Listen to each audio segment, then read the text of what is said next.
Everyone, welcome back to Ganesha film discussion. आज हम explain कर रहे हैं एक बहुत ही जबरदस्त हिट फिल्म कल की 2898। अगर आपने ये मूवी अब तक नहीं देखी है तो चिंता मत कीजिए, इस वीडियो समझ में आ जाएगा। और अगर आप चैनल के ऊपर पहली बार आए हैं तो वीडियो को लाइक कर देना, चैनल के ऊपर नए हैं तो सब्सक्राइब कर लीजिए, क्योंकि ऐसी ही इंटरेस्टिंग वीडियोस यहाँ पर आती रहती है। तो चलिए अब बिना किसी देरी के चलते हैं सीधा वीडियो की तरफ। तो कहानी की शुरुआत होती है महाभारत के युद्धों के अंत को दिखाते हुए, जहाँ पर भीषण तबाही मची हुई थी। हर तरफ सैनिकों की लाशें मिट्टी खून से भरी हुई, जिस बीच कौरवों का एक योद्धा चल रहा था जिसका नाम होता है अश्वत्थामा। अब अश्वत्थामा इतने गुस्से में होता है कि वो अर्जुन के बेटे अभिमन्यु की बीबी उत्तरा के गर्भ में पल रहे बच्चे की तरफ एक ब्रह्मास्त्र चला देता है। हालांकि देखो ऐसा हुआ तो था, लेकिन जो रियल कहानी है वो इससे थोड़ी सी हटकर है, और यहाँ पर मैं समझ सकता हूँ कि उन्होंने ऐसा क्यों किया। इसके बारे में भी एंड में बात होगी। कृष्ण भगवान भी अश्वत्थामा के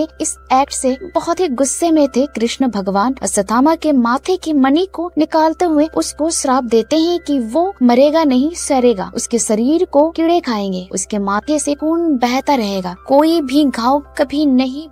अब उसको इंतजार करना होगा कलियुग के अंत का, जब पाप बढ़ जाएगा और पुण्य बिल्कुल नहीं बचेगा, और तब जाकर वो अपने 10वें अवतार में जन्म लेंगे। जैसे उसने आज एक गर्भ को उजाड़ने की कोशिश करी है, वैसे ही भविष्य में उसको उस लेडी का गर्भ बचाना पड़ेगा जिसके अंदर उनका 10वां अवतार, और तभी उसका ये श्राप खत्म होगा और ये जो मणि होगी ये खुद पे खुद उसके पास पहुंचकर चमकेगी, उसे इशारा करेगी कि हाँ वक्त आ चुका है। खैर अब इसके बाद कहानी आती है 2898 AD में, यानी कि महाभारत के समय से आज तक कुल मिलाकर 6000 वर्ष महाभारत हुई थी। 3102 वीसी में ये कहानी है 2898 AD की। टोटल होता है 6000 वर्ष। खैर अब हम एक ऐसी धरती को देख पाते हैं जहाँ पर सब कुछ तबाह हो चुका है, हर तरफ सूखा पड़ा हुआ है, कुछ भी नहीं बचा हुआ सिवाय दुनिया के सबसे पहले और आखिरी शहर काशी को छोड़कर। अब यहाँ पर राज चलता है तो बस सुप्रीम रूलर यासक का, या फिर यह कहे कि कली का। अब यहाँ पर एक मेगा स्ट्रक्चर बनाया गया है जिसको कम्प्लेक्टेड है, कम्प्लेक्शन का प्यादा है। और ये जो वक्त है ना, एक ऐसा वक्त है जहाँ पर इंसानियत खत्म है, पीने को पानी नहीं है, खाने को खाना नहीं है। लेकिन एक बात है कि टेक्नोलॉजी बहुत ही ज्यादा एडवांस है, मतलब फ्लाइंग कार्स, ग्रेविटी को मार देने वाली डिवाइसेस, रोबोट्स और बहुत कुछ है। मतलब अभी के वक्त में जो कुछ भी आप इम्पॉसिबल सोचते हो वो इस वक्त में बिल्कुल पॉसिबल है। ये कम्प्लेक्टेड भी है जो कि कुछ पॉइंट्स इकट्ठा करते हैं, और अगर किसी के पास 1 मिलियन पॉइंट्स हो तो उसका पैसा मान सकते हो। और यहाँ पर ऐसी टेक्नोलॉजी भी है, किसी भी इंसान के ऊपर आप स्कैन करोगे तो आपका उसका पूरा डाटा मिल जाएगा। उसके पास कितने पैसे हैं, वो क्या क्या करता है, उसका क्या काम है, या फिर वो क्या कर सकता है, सब कुछ यहाँ पर पता चलता है। अब इस दुनिया के अंदर, इस वक्त के अंदर औरतों का यानी कि फीमेल्स का तो सबसे बुरा हाल है, स्पेशली जो वर्जिन है, क्योंकि ये जो यास्किन है वो एक तरह से कली डीम है। वो खुद को भगवान मानता है, 200 साल से उसकी ज्यादा उम्र है, और वो हर एक फीमेल को अपने ही सीड से प्रेग्नेंट करता है। असल में उसको एक ऐसी लड़की चाहिए जो कि उसके सीड को 120 दिन से ज्यादा अपने गर्भ में रख सके, और फिर उसके गर्भ को एक्सट्रैक्ट करके वो एक सीरम बनवाता है ताकि वो खुद को सबसे शक्तिशाली बना सके। लेकिन कोई भी लड़की अभी तक ऐसी जिंदा नहीं है जो कि 100 दिन से ऊपर इसको संभाल सके, यानी कि सीड को। अब होता यह है कि या तो ये लड़की ही खत्म हो जाती है या फिर बच्चा खत्म हो जाता है, या फिर यह कहे कि दोनों खत्म हो सकते हैं। फीमेल की यहाँ पर यही हालत है, इसीलिए बाउंड करस्पॉन्ड के लिए छोटी लड़कियों को या फिर वर्जिन लड़कियों को अलग कर दिया करते थे, एंड उसके अच्छे खासे पॉइंट्स उनको मिलते हैं। और उन सभी का एक ही मकसद था कि उन्हें शायद कम्प्लेक्शन मिल जाए, क्योंकि इस कम्प्लेक्शन ना आप ये समझो कि एक अलग ही दुनिया चल रही थी। बाहर तो सब कुछ खराब था जो असल दुनिया है, लेकिन अंदर सब कुछ बढ़िया था, या फिर ये कहे कि अच्छे होने का ढोंग था। तभी हम एक भयानक सीन को देखते हैं कि आखिर इन लड़कियों का क्या किया जाता है। तो लड़कियों को प्रेग्नेंट किया जाता है। तभी हम देखते हैं एक 90 दिन की प्रेग्नेंट लड़की को, जिसे लैब में ले जाकर उसे एक ट्रायंगुलर यानी कि त्रिकोण चैम्बर में लिटाया जाता है, जहां पर स्नेक लाइट सेक्शन पाइप उसके गर्भ से सीरम एक्सट्रैक्ट करारा दे दिया गया और भट्टी में जला दिया गया। और न जाने अब तक कितनी ही लड़कियों के साथ ऐसा हो चुका था। खैर, अब उस लड़की का सीरम कली यानी कि यास्कीन के पास कमांडर मानस, साइंटिस्ट और वेद पुराण पढ़ने वाला काउंसलर वानी लेकर जाते हैं, लेकिन इस सीरम से उसे कुछ खास नहीं होता। अब होता यह है कि यास्कीन अचानक से ही पानी में गिर पड़ता है और उसमें सीरम नहीं बल्कि जहर था, लेकिन वो बच जाता है। यहाँ पर वो ये कहता है कि आज काफी समय के बाद मृत्यु से सामना हुआ है, किसी ने काफी समय बाद उसे मारने की कोशिश करी है। असल में यह सब कमांडर के साइंटिस्ट ने किया था, क्योंकि वो भी समझ गया था कि यह सब गलत है, लेकिन ऑब्वियसली यास्कीन के हिसाब से यह नए कल का आरंभ था, तो साइंटिस्ट को अपनी जान से हाथ गंवाना पड़ता है। अब आप ये सोच रहे होंगे कि कितना पाप पड़ गया है, तो क्या कहीं पर भी पुण्य नहीं बचा? तो नहीं, ऐसा नहीं है। असली भगवान में मानने वाले कुछ लोग आज भी जिंदा है, जिनको रेवल कहते हैं। ये लोग असल में संभाला में रहते हैं, जो कि सबसे छुपा हुआ है। अदरवाइज यास्कीन और कमांडर इस जगह को भी तबाह कर देते, यानी कि वो भी अभी तक इस जगह को ढूंढ नहीं पाए हैं। ये रेवल छुपकर सबकी हेल्प करते हैं।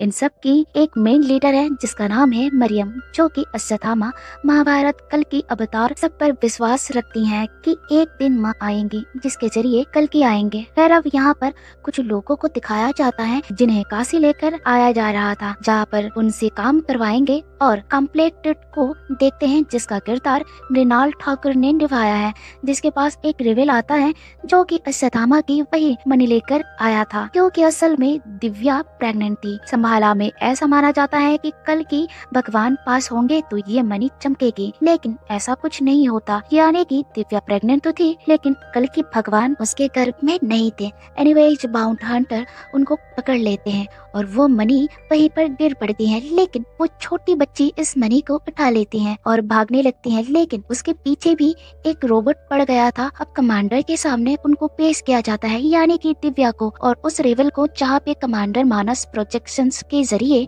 मरियम से बात करता है कि अगर वो संभाला का पता बता देगी, उसके आदमी और इस लड़की को छोड़ दिया जाएगा। लेकिन ऑब्वियसली ये सब झूठ बोलते हैं, इसीलिए मरियम भी कुछ नहीं बोलती, ना ही वो रेवल बोलता है और दिव्या को ये लोग वही मार डालते हैं। रेवल का भी खून हो जाता है और ऐसा लग रहा था जैसे धरती पे वाकई में अच्छाई खत्म हो गई है। अब तभी हमारी मुलाकात एक और बाउंड हंटर से होती है, जिसका नाम है भेरवा, जिसका रोल प्रभास ने किया है।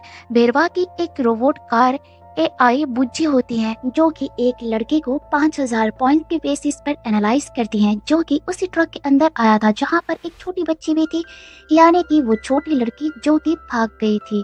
अब यहाँ पर हर एक बाउंड हंटर की यही इच्छा है कि वो 1 मिलियन पॉइंट्स करके कम्प्लेक्शंस फाइटर होता है, और ये भेरवा का भी सपना। अब भेरवा की बात करें तो बचपन से ही कैप्टन ने पाल पोस कर बड़ा किया था, लेकिन कैप्टन उसको ही बेचने वाला होता है, लेकिन उससे पहले ही भेरवा कैप्टन को बेच देता है। फिलहाल वो कर्जे में है, रेंट नहीं दे पाता, लोगों के पॉइंट्स नहीं लौटा पाता, और भेरवा का बस एक सपना है कि उसको भी कम्प्लेक्शन में जाना है, वहाँ रहना है और कुछ नहीं। भेरवा को एक लड़की बहुत पसंद करती है जिसका नाम रॉक्सी होता है, और रॉक्सी को 70 दिन के लिए कॉम्प्लेक्शन में काम करने के लिए अपॉइंटमेंट मिलती है, और तब जाकर भेरवा उसे ये रिक्वेस्ट करता है कि एटलीस्ट वो उसको वहाँ पर लेकर चले, जिसके चलते वो उसके लिए एक टेम्पररी वाला 1 घंटे का पास बनवाती हैं। लेकिन वहाँ पर जाते ही हम ये देख पाते हैं कि आर्टिफिशियल दुनिया वहाँ पर कैसे बनाई गई है। वहाँ पर समुद्र है, जंगल है, सब कुछ है।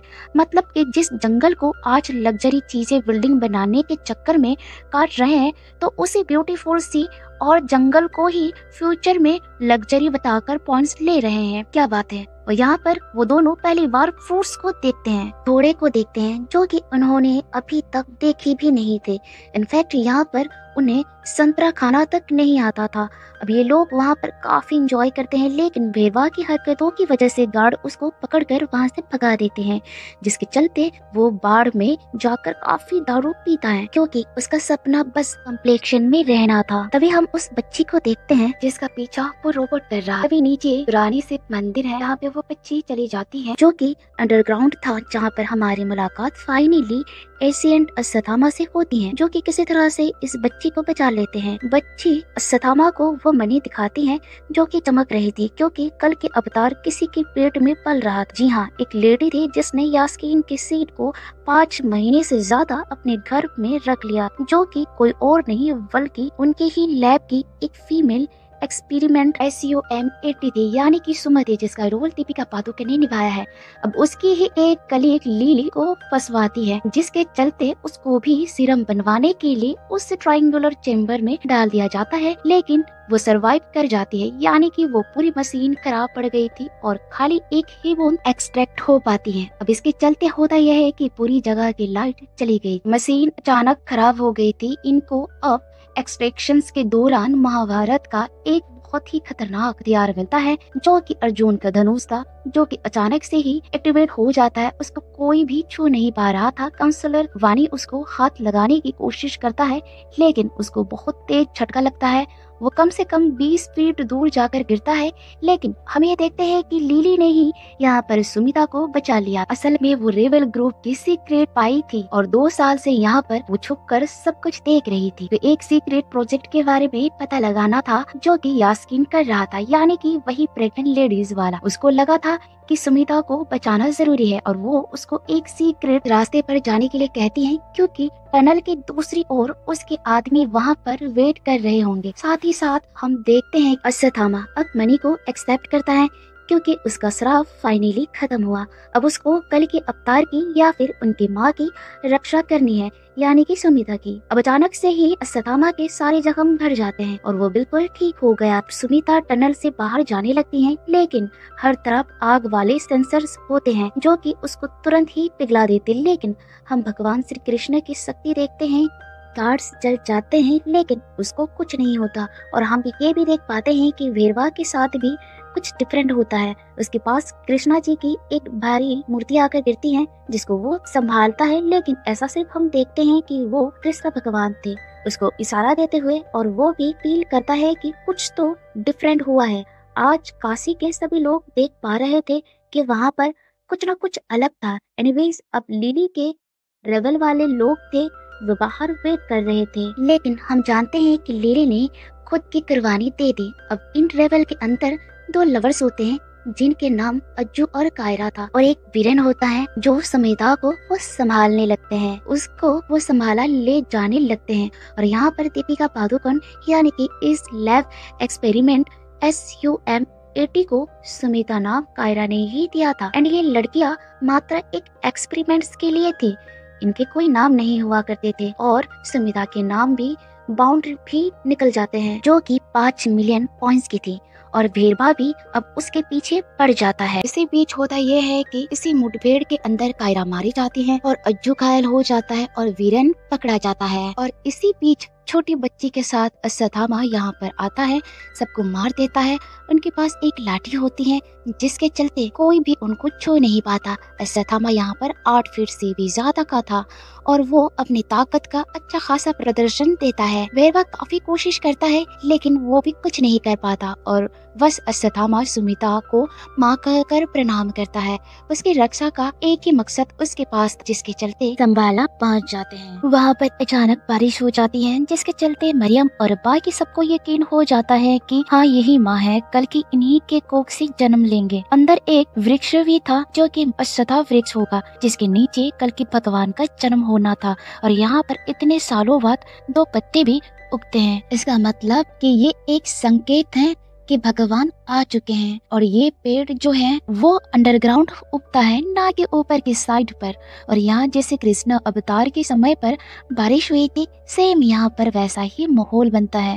अल्टीमेटली सब खुश थे, लेकिन दिक्कत ये होती है कि भेरवा कमांडर से ये लीड करता है कि सिर्फ वही अश्वत्थामा को हराकर सुमिता को वापस ला सकता है और कमांडर इसके लिए मान जाता है और वेरवा अपनी कार बुच्ची को ठीक करता है, मॉडिफाई करता है, जिसको अश्वत्थामा ने खत्म कर दिया था। आप यहाँ पर ये भी सोच रहे होंगे कि वेरवा आखिर संभाला कैसे जाएगा, क्योंकि संभाला ऐसे ही खुद से कोई नहीं जा सकता। संभाला चाहेगा तभी वहाँ पर कोई एंटर कर सकता था। असल में वेरवा के पास एक रिवल होता है जो कि संभाला का पता जानता है और ये वही लड़का है जो कि काशी वाले ट्रक में आया था और वेरवा ने 5000 पॉइंट्स के लिए बचा के रखा था।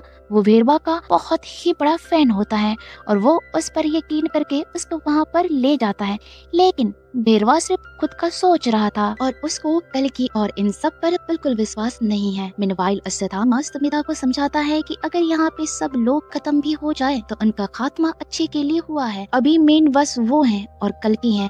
भगवान का जन्म खास नक्षत्रों में होना है जो कि करीब है और इसीलिए वो हमेशा उसकी रक्षा करेगा। अश्वत्थामा अपनी छड़ी यानी कि लाठी का राज भी बताता है कि ये लाठी नहीं है बल्कि उसके प्रिय मित्र उससे भी ताकतवर, इनफैक्ट सबसे ताकतवर योद्धा कर्ण का धनुष है और इस धनुष का नाम विजय है यानी कि विक्ट्री। और यह धनुष कर्ण को किसी और ने नहीं बल्कि स्वयं परशुराम जी ने दिया था। लेकिन अश्वत्थामा का यह कहना था कि अब कर्ण नहीं रहा तो ये मात्र एक बूढ़े व्यक्ति की लाठी बन गई है। खैर, अब होता यह है कि संभाला के अंदर वेरवा के साथ साथ ढेर सारे कम्प्लेक्शन का बनाया हुआ एक हथियार था जो कि संभाला के सारे हथियारों को खत्म कर देता है, यानी कि मेन चीज वो खत्म कर देता है। अश्वत्थामा और वेरवा खूब लड़ते हैं और अश्वत्थामा उसका हरा भी देता है, लेकिन कमांडर मानस मरियम को मार डालता है।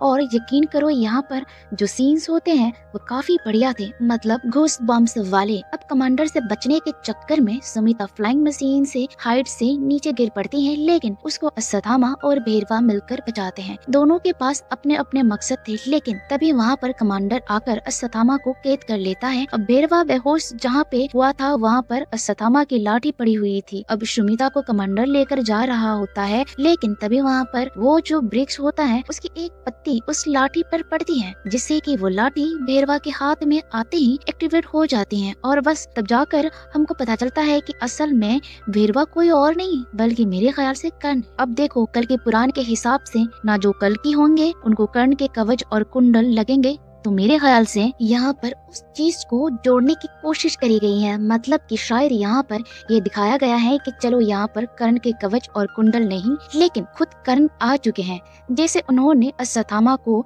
महाभारत में अर्जुन के बाणों से बचाया था। आज भी वो वैसा ही करता है और यास्किन के एनर्जी भीम को अपने विजय धनुष से काटते हुए कमांडर को मार डालता है, लेकिन धनुष हाथ में ना होने की वजह से उसको फिर से यही लगता है कि वो वेरवा है, यानी कि कुछ टाइम के लिए उसको याद आता है कि वो था कौन।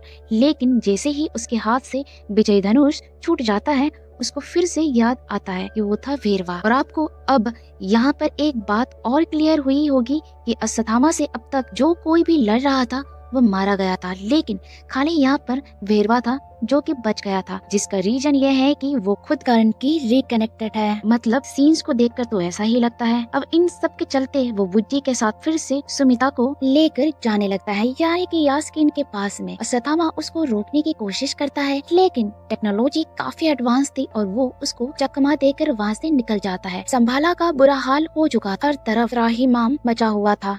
ऐसा लग रहा था कि वहाँ पर मिनी महाभारत हुई हो। अश्वत्थामा को समझ आ जाता है कि वेरवा उसका मित्र कर्ण रूप में है, लेकिन उसको चीजें ठीक से याद नहीं है और अब अश्वत्थामा की जिम्मेदारी है कि वो कर्ण को याद दिलाए कि वो है कौन, यानी कि वेरवा को, ताकि यास्किन को हराने में, कली को हराने में और कल्कि के जन्म में वो उनकी हेल्प।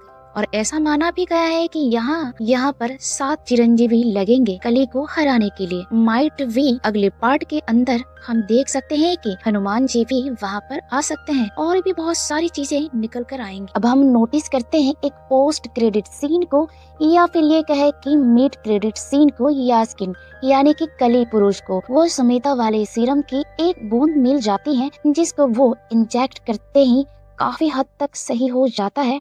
उसको ऐसा नशा या फिर यह कहे कि ऐसी शक्ति आज तक नहीं मिली थी। तब जाकर उसका शरीर बिल्कुल स्वस्थ हो जाता है और वो ये कहता है कि संहिता को लेने और कल्कि के जन्म को रोकने वो खुद जाएगा। इनफैक्ट यहाँ पर यास्मीन यानी कि कली गांडीव तक को भी उठा लेता है। उसके पीछे 6 हाथों को देख पाते हैं, यानी कि यहाँ पर वो एक फॉल्स गॉड की तरह खुद को दिखा रहा था। और ऐसा डिस्क्रिप्शन हमें वेदों के अंदर भी मिलता है कि जो कली होगा उसके कई सारे हाथ होंगे, वो दिखाएगा कि मैं कितना महान हूँ।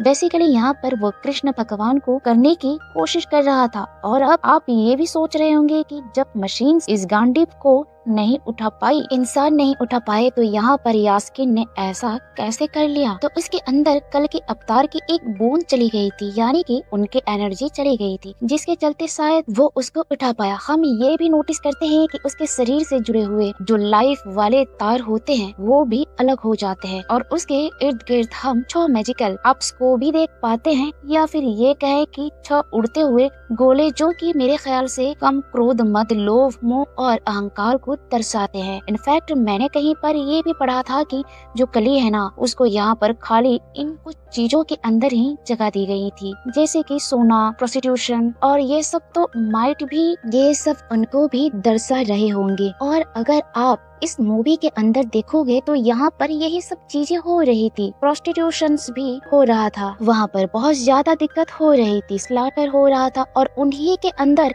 ये कली बसता है। अब देखो यहाँ पर हमें कली का एक फिजिकल मैनिफेस्टेशन दिखाया गया है, लेकिन कली जो है ना वो इन सब गलत कामों के अंदर बसता है, जैसे कि स्लॉटर, अल्कोहल, गोल्ड, प्रोस्टिट्यूशन, और ये सब जो चीजें आती है ना, इनके अंदर कली डीम का जिक्र कराया गया है कि इन्हीं सब के चलते इंसान का दिमाग खराब होता है, और हमें दिखाया भी जाता है कि कली का इन सब पर कंट्रोल है। और यहाँ पर ये जो कॉम्प्लेक्शन है कि कली कैसे खुद को यहाँ पर सबके ऊपर मैनिफेस्ट कर रहा था, और इन्हीं सब से उसे शक्ति मिलती है, और तभी हमारी धरती का ये हाल इस मूवी के अंदर था। अब आपको एक इंटरेस्टिंग बात बता दूं, कैसे अश्वत्थामा ने एक ब्रह्मास्त्र चलाया था उत्तरा के गर्भ की तरफ, लेकिन ऐसा डायरेक्टली नहीं हुआ था। असल में हुआ ये था कि अश्वत्थामा बहुत ही गुस्से में था, और उसने सोचा कि वो रात में जाकर पांडवों को मार डालेगा, लेकिन डैम के अंदर उनके बच्चे होते हैं, जिसके चलते होता यह है कि अर्जुन और भीम बहुत ही ज्यादा गुस्से में आ गए थे, और वो